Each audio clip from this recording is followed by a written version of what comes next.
WoomanHD here, and welcome in.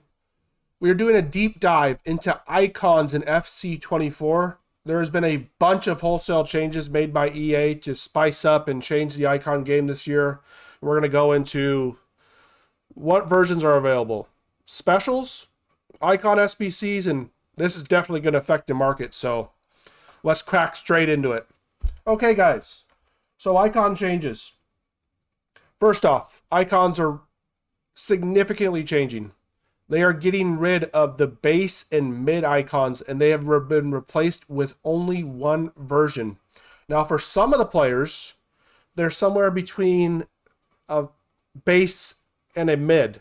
And then some, like Dino, are closer to a prime, about one rating below their prime. So some of these cards are going to be outrageous. And let's go into these changes. So this is the EA deep dive from launches. Icons will have a single base version to be aligned with heroes and regular items. And then they add that we will capture the eras by releasing special versions throughout the year. So you can suspect that we're going to have a bunch of icon specials this year. I'd even imagine that we might see special icons and rule breakers in October, possibly. Maybe November, and definitely probably by December and winter wild cards or FUTMIS or whatever they want to call it. Because if you go back to FIFA 23, they started with Team of the Year icons, and of course that Team of the Year in mid-January.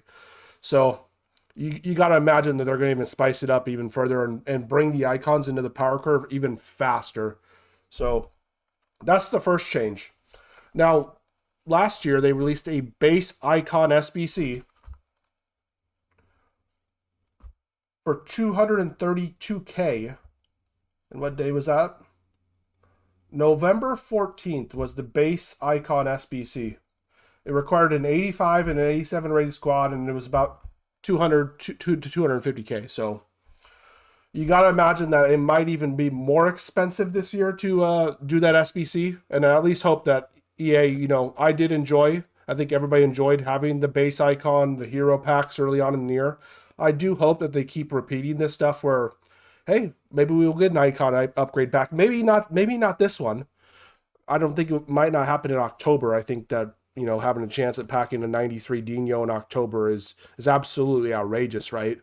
But then also you got to think about the market. We're getting rid of two versions, and then that's two different chances to pack a player, and now there's only one, and a lot of the cards are higher weighted, higher rated than the mid.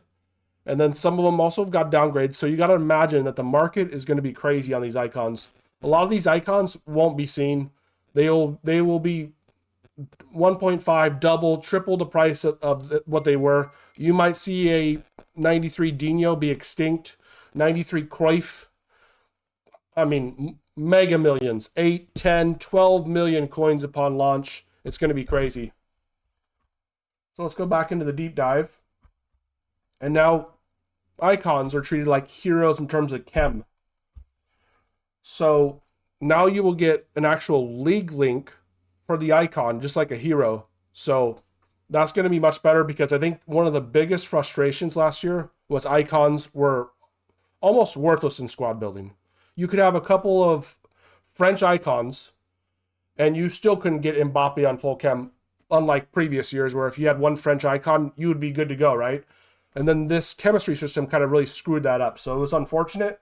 But I think with making heroes and icons in line with each other, because I think heroes were out of balance last year, as they were just sometimes just better than icons like Aloriron, Capdevia, etc., etc.